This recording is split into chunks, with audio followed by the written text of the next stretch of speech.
Yo, yo, yo. Welcome to the NS9 postgame show powered by Permane Brothers. I'm your host, Anthony DiNardo. With me, we have Dougie Fresh in the house. Doug, what's up? Nothing at all. Nothing at all. How are you? I'm doing well. Pirates, I like the new background.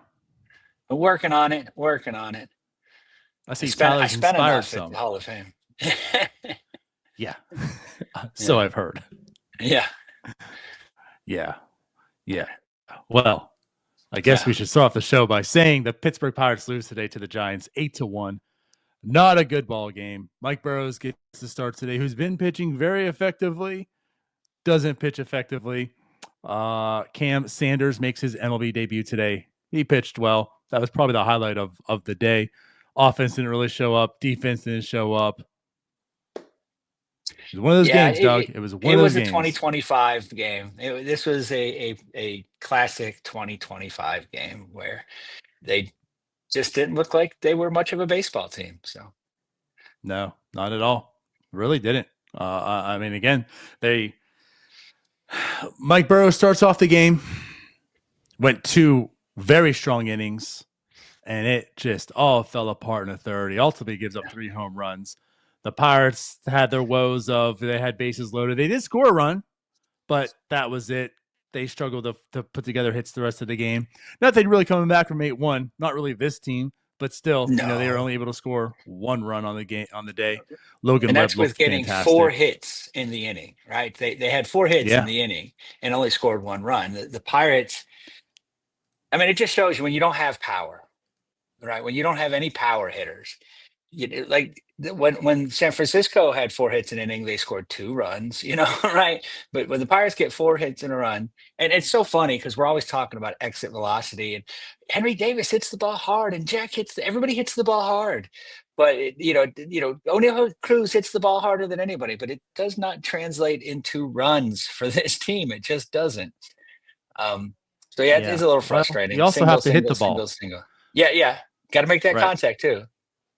And that was part of it too. O'Neill Cruz struck out once today. He goes 0 for 4. Is that like 0 for 22 now or 0 for 20, something like that? Didn't really get out of the infield much that I saw. Oh, I do have Gonzalez, a question. 2 strikeouts. Yeah. I'm sorry to interrupt, but did anyone call this game the lock of the night or anything? Is there am I missing something? We'll get there. We'll get to Ryan's FanDuel lock of the day. Just make sure. I wasn't sure. I was busy today. I didn't catch all the updates. No shade. I imagine he picked the Giants to win. I mean, it seemed the wise choice. It wasn't a win. Not today. He learned from yesterday, but I'm fading Ryan on his locks of the day. But anyways, no, I mean, again, going back to this offense, Logan Webb, again, he looked fantastic today, but didn't seem like he needed to try that much because it didn't seem like the offense was really trying all that much today. Also, Logan Webb goes 6 innings, 10 strikeouts. And like I said here, Pham struck out twice, Reynolds struck out twice, Gonzalez struck out twice, Sawinski struck out twice, Davis struck out twice. There was not a whole lot of competitive bats, except for that 1 inning, like you said, where Logan Webb pitched same thing. I mean, Mike Burrows pitched 2 very fantastic innings. 3rd inning, he imploded. And you could have said, and you could have saw maybe that was happening to Logan Webb. I mean, he was fantastic. And then he got 4 straight hits. And this was the time Pirates made it a 2-1 ball game. I mean, they were right there. Mike Burrows gave up the home run, made it 2-0 in the 3rd. Got some guys got out of that jam. I mean, he worked through it. They were still in the ball game 2-0.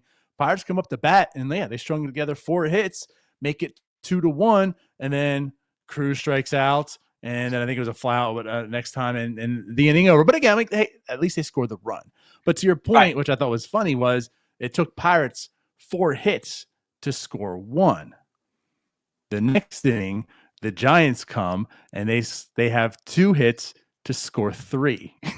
Right. That's Right. the difference. Like, that's the difference between good and There's bad the ball advanced teams. analytic for you, right? If you hit the ball hard, you'll score more runs. And we have to lead the league in singles that only advance the runner 1 base. Like, I mean, I don't know if that's a statistic. That sounds like something that you or Jim Rosati would look up and know. Or Josh, I know Josh might be in here from Bridge to Bucktober. He gave me some good info on that once. But yeah, we you know how they say that you can score from if you're on second with a single. You know how teams used to bunt guys? They'd get to first base and they'd bunt them over so the next single Yeah. could score them. That doesn't really happen here. We get a lot of singles that advance, 4 straight singles we score, or 4 straight hits we score run, and it was the top of the order. This wasn't the Triolo, Henry Davis, Jack Sawinski portion, a bunch of guys hitting less than 150. No, this was your big bats, and you got 4 straight singles, Yep. and did not put any pressure on the pitcher or the defense at all.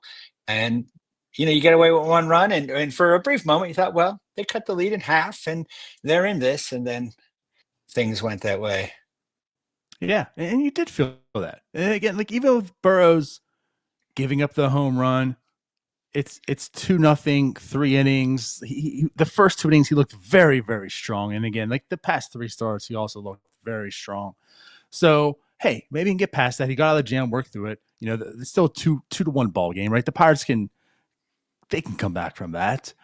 Right. And then again, like, that's when everything just fell apart for Mike Burrows. Again, that next inning, as mentioned, those 2 hits, but the walk, the other home run. I mean, Burrows has 3 home runs today, giving up 5 hits in total. Gave up 5 total. Let me fact check that. Yeah, 5 total hits in 4.2, 3 of them being home runs. Ends up getting 6 earned. Has the 3 strikeouts as well with 3 walks. Like, it just, like, it after those 2 innings, it fell completely apart. He wasn't. It really is something. Hitting the strike zone well. Yeah, I'm sorry. Those first 2 innings, you're like, okay, he's locked in. Henry Davis is catching him. They have seemed to work well together. Like, this is going to be good. He's going to give us the innings that we need. After yesterday's, with Oviedo only being able to pitch the first, you're like, this is exactly the kind of performance we need. And he just lost it. You know what I'm saying? I mean, I don't. It's not like he had to go cover first and pull the hammy, or he was holding his elbow. He just, and you see it. It happens a lot. A guy will be just locked in, looking like he can put the ball wherever he wants it, just spin it, and then all of a sudden he can't find the strike zone. And most teams will punish you for that. The Giants are one of those teams, and they did, and again, like, I'm clicking on the name because I don't even know the first name. Okay, Christian Koss. I was gonna say Cooper. Christian Koss. Christian Koss gives up. Now that was 94 middle of the plate. I mean, it was just a meatball delivered to him, and Koss made him pay for the mistake. Takes him yard. That's how the first home run, was given up 2-0. But again, it's like, he has been pitching well. That was a meatball. They talked about on the broadcast. I'm not here to say that that's what happened. I'm not here to try to excuse anything, but it's something that you could maybe think maybe that was the case. They said, I mean, it was the first pitch right over the middle, 94. Maybe it's a scouting report. Like, this guy does not swing at the first pitch. So it was like, just get it there and get the strike. And, they zigged and he apparently zagged. Or it just was a meatball over the plate, because that's not the first time Burrows has done that this year. But that's what it was. I mean, it was a complete meatball right there. Like, hey, hit this over the wall. And that's exactly what Koss did. We should bring up a very good point, that after those 2 fantastic innings, somebody in our group chat had put some text out there like, gee, I hope he can continue this. And it wasn't Jim Rosati. It was not the Rosati curse. I'm afraid. I'm very scared now. The Rosati curse is powerful, and if we add another curse on top of that, I don't know. I don't know if we'll survive the season. I don't know. Was it Neil? I can't remember. Now, it doesn't sound like something Neil would say. It's a shame you don't know, because it's not really what you know. It's what you can prove. So yeah. Nobody saw me do it. Doug. Sorry, Doug. I didn't do it. No Nobody receipts. saw me do it. You can't prove a thing. Oh, All the I bet Rosati you curses Jim. are out there on Twitter to know. Yeah. I bet you Jim has proof somewhere. But kind of a sketchy source there. Like, is he trying to bargain his way out of the Rosati curse by putting in, giving up somebody Sure, else? sure. Well, speaking of talking about curses and whatnot, then let's go ahead and bring it up. So again, Ryan's FanDuel lock of the day was taking the under on 7.5 runs. I mean, let's face it too. It's Logan Webb, and Logan Webb has been dominant. He's a good Yeah. pitcher. I mean, I Left-hander think in the last PNC against the Pirates right. offense. That is, Yep. That's the right bet. That's the bet to play. That sometimes the right bet doesn't pay off, but that's the one that made the most sense. Yeah, but again, I mean, like he's not really in the Cy Young like truly discussions, but he's always in Cy Young discussions. And he's a good pitcher, and this offense isn't all that great. And Mike Burrows has been pitching pretty effectively. And also, like, it's not like the Giants' offense is a juggernaut by any means. I mean, they're better than the Pirates. It's a low bar. They're pretty much like a below average offense, just slightly, which is fine if you have really good pitching, which they do. But it's not like it's a juggernaut of an offense. So, I mean, coming into this game, I felt like there might have been like a decent pitching matchup. And again, that's not what happened because Mike Burrows just completely fell apart. And it didn't stop there either. Braxton Ashcraft came in, and I'm not saying he looked the same like Burrows, but like this wasn't the Ashcraft that we're used to as well. He came in for a little bit of a long relief today with Burrows only going 4.2. Ashcraft goes 2.1, gives up 2 earned with 5 hits, 3 strikeouts, no walks. But yeah, like it wasn't a good performance by Ashcraft either. Right. And if this team doesn't get great pitching, they don't stand a chance. That's been the overwhelming theme of this year. And even with great pitching, they don't have much of a chance, right? So yeah, even if they score 17 runs, Doug, there might not be a chance. No, well, 17 would have put us into an extra innings or another inning or what have you. It's that 16 mark. Maybe we don't know. We don't know. Right, that one more run there. But this it's a lost season, and I mean the team can't hit. Right, they don't have power. They can't string hits together. When they do string hits together, they are weak infield singles, little flares, that sort of thing that don't advance runners. And until they resolve that, until they make a concerted effort at fixing that and not just sign, a 40-year-old guy, and it's not going to get fixed, right? But listen, take comfort in knowing that this team will never make a trade that's money motivated. So I feel good about that. It's simply not in the calculus, Doug. Not in the calculus. Good call out. Good call out. Let them know. But right. And again, going back, I still just going back to this third inning, right? I mean, Burrows gives up the 2, didn't look good, but again, it's just 2 runs. Pirates come up, Trillo strikes out, IKF comes up, he gets a single. Okay, cool, right? IKF's been playing a bit better. I'll say that of recent. I mean, he's quietly fell in this funk that no one's really talking about because, well, you're surrounded by other players that are in a big funk also, but he's really dropped down his production. He's starting to pick it up a bit. I mean, of course, the walk-off RBI last night, but he's been stringing along some hits. He gets the single today, kicks it off after the strikeout by Triolo. Spencer Horwitz comes up, singles. Tommy Pham comes up, singles. Like you're saying, now bases are loaded, 1 out. Brian Reynolds is up, and Doug, Brian Reynolds has been very sketchy in these situations. A lot of strikeouts. So I'm curious, what were you expecting at that point in time?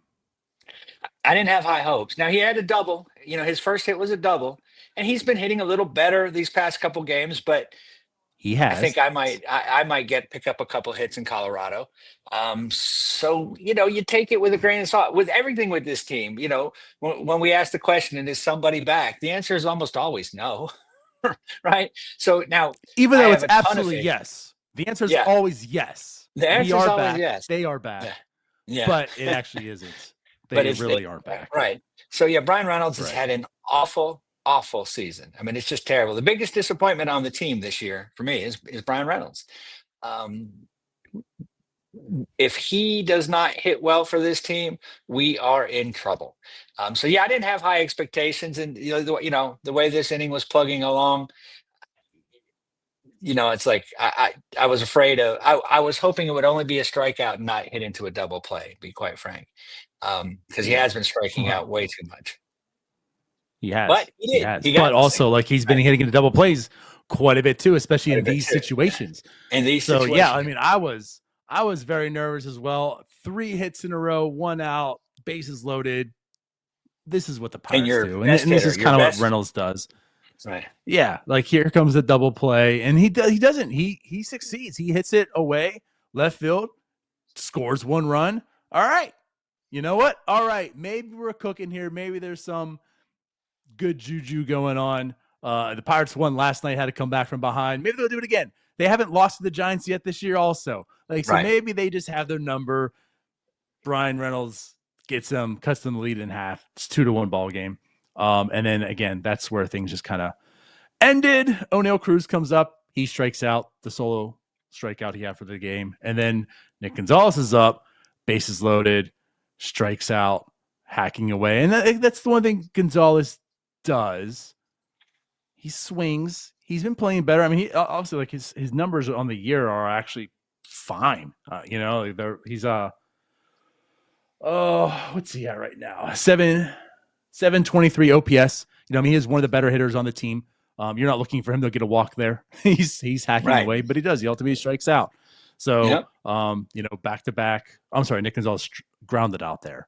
Back to back outs, inning ends, and that was like the last time you saw any type of offense for this team. Yeah, that was the last time they threatened that they. Well, I mean, I guess Sawinski maybe hit a double or something. I don't know. he did. Yeah, he got the Surfside double late in the game when it didn't matter. Right. But I like to call it the Clemente sign double, but that's just me. That's so 2024, Doug. That's 2001 to 2024. That's it. Yeah. It's not a Surfside wall. You should know better. I should. Yeah. Listen to Travis. But you can always get a good pretzel. Again, like at the end of the day, they had 7 total hits, 13 strikeouts. That offense it was just non-existent after that. And it almost looked as if they just didn't feel like they wanted to play. It had that vibe to it. And again, like that bled over on the defense. Also, Tommy Pham has played good defense for the year. Very he gets good. Just a single hit to him. No big deal. Leaving the runners, it's a single, no big deal. And then he throws the ball like I'm making this reference to two times in a week, I think. Like on Sandlot when the kid tried to throw it, and he just goes like directly into the ground. Right. And you're killing me, Smalls. What are we doing? Like they said, I feel like he was maybe trying to hold on to the baseball and then but it slipped out of his hand. So then he gets a double. Horwitz, it was almost immediately after Horwitz. Now it's not really an error. It's not an easy play, but Horwitz makes a dive to the line. It hits the glove, but it goes right through. And then later on, he actually did have an error. Like this team just even again defensively, it just didn't look like they were in the game. Like this was one of those games. It reminded me of the Shelton era. Like this is just one of those games where like they didn't look like they were really ready, prepared to play baseball today. Right. It's funny because last night, you could say, God, this team's got, even with this terrible season, this team's got no quit. They got a lot of fight in them, and then they come out in this game. And they just look flat and lifeless and uninterested and unengaged. And it's a weird season. It's a weird team. It's hard. It's hard to figure out really what's going on there. Not that anyone would read the book about this season, but I would be curious, of a behind the scenes, look of what's going on there. Please, Doug, spare us. They're already listening. They're already watching 162 games. Then they're coming on to watch us talk about those 162 games. The people don't need a book, Doug. Stop torturing us. No, stop they it, don't. Doug. No, Stop. No, they don't. Right. We'd be better off watching Sandlot. Let's do that. Let's just have a Sandlot watch party. Yeah, that would we'll be do fun. that one night. I do want to talk about Henry Davis a tad here. Henry Davis has been bad. Just bad. And I don't know what to take of this right now because Joey Bart isn't good. Joey Bart has looked awful defensively. So, like, geez, I mean, for the sake of the pitchers and just some type of run prevention, having Henry Davis back there makes me feel at ease. But, like, it's a complete black hole right now in the lineup. Doug, he hasn't had a hit since July 8th. I'm sorry, he's had one hit since July 8th. Yeah, and that was in Colorado, and not to diminish it, but yeah, it was in Colorado. Yeah, Donnie Kelly's got a real Sophie's choice here. Do you play Bart and his terrible catching, pitch calling, framing? Go ahead. Actually, correction. It was in San Fran. Oh, okay. Oh, again, it's hard. You think they're so rare we'd remember when they happen, but yeah, like what do you do? Do you play Bart and the pitcher gives up 4 runs in 3 innings because of who knows why, and he might get a walk or a hit or something, rarely, but or do you play Henry Davis, who usually like it didn't show up in this game, so he doesn't hit, and Burrows falls apart, and Ashcraft's not as good. It's like, right? I mean, again, how are you going to win when you've got Henry Davis, Jack Sawinski, and Jared Triolo? You batting back to back to back. I mean, that would be tough if we had Aaron Judge and Soto up and batting second and third or something, because you give the pitcher such a break. You can pitch around guys, you can do all this. You get to go through those 3 guys, and it's so easy for a pitcher, so easy for the defense. And yeah, I mean, I like Henry. I want Henry to succeed. He seems to be a really hard worker. He seems like obviously, he really wants to do well. Sure. But man, he can't hit. He just can't hit. Now, I don't know. I'm not, like I said, he hit the ball to the wall. That's not enough. I'm sorry. That's not enough. The rare times he makes contact, and it's not that often, actually. I mean, he has a bunch of pop-ups, and he just looks awful, and I don't know, what an off season is going to do to improve that for next season. So, what about Flores? Why don't we bring up Flores? Let's just let him sit and work on his swing and miss issues. Also, I'm good with that. I mean, it's just like last year we traded for Cook and York, and but I mean, like he will. How little faith do they have in Nick York that you can run out Sawinski and Triolo on a regular basis? Like, they must have zero faith that Nick York can come up and hit 150. You have to make these trades so you can play the new guys and the young guys, which is right. That's right. Yeah, that's why Bailey Falter's gone. Right. That's why Brian Hayes is gone. Because we need to see more of Jared Triolo. Correct. Who does have the 535 OPS, which is the highest of the 3 you mentioned. So, I mean, joke's on you. Big tree, baby. Big tree. Davis at a 516, Swinsky at a 510 now with that double today. It's a tough time for this offense. And I'm with you. That's a whole nother story for every single day, because we can talk about, and we have discussed it. Like, why aren't some other guys up here at this point in time? I don't really know. This isn't shade. I'm not trying to make it shade, but like kind of going down to that path. Cam Sanders gets promoted today. Now, Cam Sanders has had a very good year in the bullpen in AA and AAA. Seemed like he's worked on some certain things. He's figured some things out. Come from the Cubs organization. But like Cam Sanders is a 28-year-old minor leaguer. That's not the, and again, I'm not saying right, wrong, or indifferent, but that's not the Bubba Chandler's up.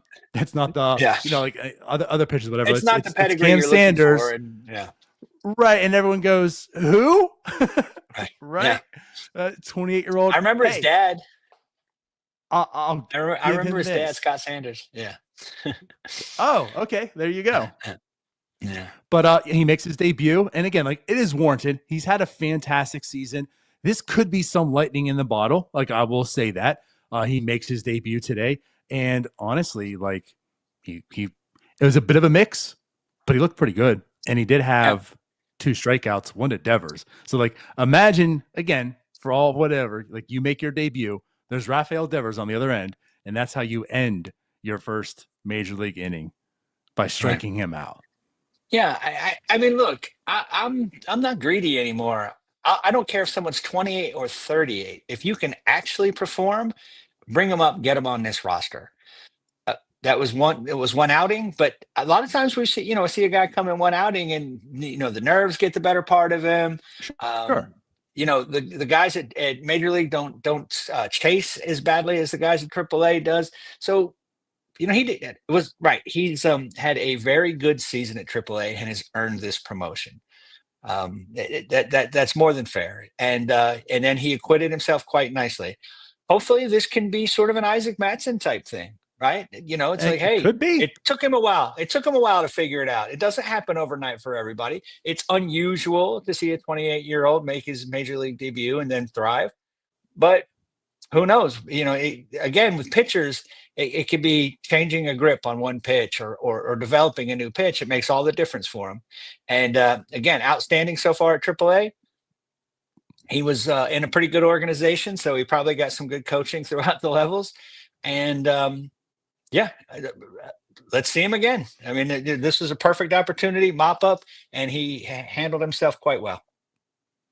Yeah, absolutely. I'm not taking much away from this. I'm not here to define and draw the line in the sand and say he's good or he's bad. I will say, seeing him get the call up, I immediately, my first thoughts was, what? Yeah.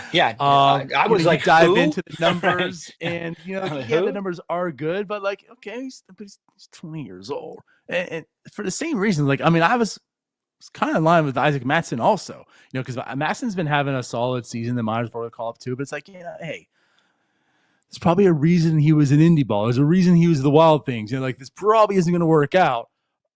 So far, it has. Again, like, I'm not here to say that for Sanders it will or it won't, but he has deserved it. And it's not like he came up here and like you immediately looked at him and said, oh boy, no, like this he doesn't have it. Right. Like, he came up and he actually performed. I mean, he did walk, right? The command wasn't perfect, but I mean, he comes right out the gate. The first pitch is a cutter for a strike. And he looked pretty good. Again, he looked good, striking out Devers, 2 strikeouts, a walk, no hits. Like, hey, kudos to Cam Sanders on your debut. We needed successful innings. Debut. Right. We needed innings, and it was great to get innings from a guy we're not counting on to put in a pressure situation tomorrow. Right. We didn't have to burn up a Santana. We didn't have to burn up, somebody, we didn't have to pitch Mattson there. We didn't have to pitch Baraki, some of these guys that have a little more confidence in. He did exactly what the team needed. He did quite well. Bully for him. I'm gonna avoid and just wait before I make any proclamations, one way or the other about him. Of course. And just not sure if Cam Sanders is back. He never left. Right. He never was here. Yeah. Right. But he looked pretty solid. So give that to him. I'll speak for everyone that's been in the chat here as well. I did even mention on Twitter, and again, I speak for probably everyone who's watching the broadcast. Who is your mom? Who is Cam Sanders' mom? I think we're all very confused because there was a particular lady at first cheering him on, looking very, very nervous. Actually reminded me a lot of like my mom, right? It's just like, I just want to get this game over with. I'm too nervous. Like, I just saw that in her, and like, yeah, she just wants this inning to be over with and then celebrate. But then they had the interview and it was someone totally different. So the mystery of Cam Sanders' Jim mom had said exists. in the chat earlier that one was the mom and one is the new wife. Or no, I don't know how new, but the wife, the new wife or the girlfriend or something along those lines. Okay. So good for them. It was just very interesting family. because like the camera was totally focused on 2 people the entire time. And I even made a joke that, hey, Mama Sanders looks like she wants to get this inning over with. And then they had an interview and I was like, that's not her. Yeah, it's like, wait a minute, I never what, wait. I didn't know who Cam Sanders was, and I sure didn't know who his mom was after all. Right. So anyways, yeah. That was just kind of funny. But Pirates lose. All right. Wait, Not can so I funny. say something real quick? Yeah. How was Cam Sanders a PR stunt to get attention for the Pirates? Like, yeah, I mean, I don't think anyone's like, oh my, maybe there were 4 extra people there tonight. His father, his ex-wife, his girlfriend, and some other, I don't think that's the kind of PR stunts that I get it. even the Pirates. I get it. But as a plant, things might always be what they appear, Doug. Stay woke. Yeah. No, that's hard. That game was putting me to sleep, right? but anyways, it was fun. But yeah, no sandwiches tonight. Sorry, guys. Anything else before we get out of here, though, Doug? No, thanks. It's amazing that you guys show up for this. It really is. I'm like Marshawn Lynch. I'm only here because I don't want to get fined, and you guys are here willingly. So imagine finding you, Doug. Yeah, I'm gonna take some bobbleheads. If there was a fine system, I'd be ringing them up. I'd be in the chat pandering for help pay my fines. Right. Well, we'll be back again tomorrow. The Pirates wrap up the series. I mean, again, they've won the series. They've won this series on the year. They've had 4 against the Giants. So tomorrow they can win this next series, right? The season-long series they've won, but they can win back-to-back series against the Giants. And in this game tomorrow, we'll find out. We'll find out what Ryan's lock is tomorrow. I'm fading it, whatever it is. I'm going on FanDuel, and I'm fading it. Ryan now is 2 for 3. Start out strong, but 3, 2 and 3, right? Yeah. I'm I haven't been gambling this year, but I think I found a system now. Fade yes. Ryan. I've got dollar signs in my eyes now. There's 2 systems. It's bet against the Pirates, and the opposite of what Ryan's doing. Yeah, the opponent in the under is my apparently tip, would. I was saying, apparently Ryan's powers supersede the Pirates ones because he betted against the Pirates yesterday. Right. So when 2 things combine to fit, just go with the opposite of Ryan. So we need Jim to be at a game and Ryan to bet against the Pirates. And I think those 2 things combined together, it could be World Series bound. Oh, for sure. If we want to get this team to the World Series, we can definitely do it. We have the powers. We just need a little more funding. Yes. So if you want the Pirates to win, let's get out of here. Like, Doug. subscribe, and nonsense. Subscribe, and join. Right. We are out. We love you all. We really do. We appreciate you guys joining us every stupid night. But we'll be back again tomorrow, and then and it's not live tomorrow night also, since Thursday is another game at night. So we'll see you twice tomorrow. Oh boy, aren't you guys lucky? We're out of here. Bye-bye. Let's go Bucks. All right, that wraps up this episode of North Shore 9. Thanks so much for tuning in. Whether you're listening on the podcast or catching us on YouTube, if you enjoyed the show, please give this video a thumbs up, and don't forget to hit that subscribe button if you haven't already. It really helps us grow. And if you're listening on the podcast, a quick review goes a long way in helping others find the show. Plus, be sure to tell a friend about us. There's always room for more here in the NS9 community. And for those looking to support us a little more, consider joining our Patreon, become an MVP member, and get exclusive perks while helping us continue to bring you more of the Pirates content you love. Thanks again for all your support, and let's go Bucks.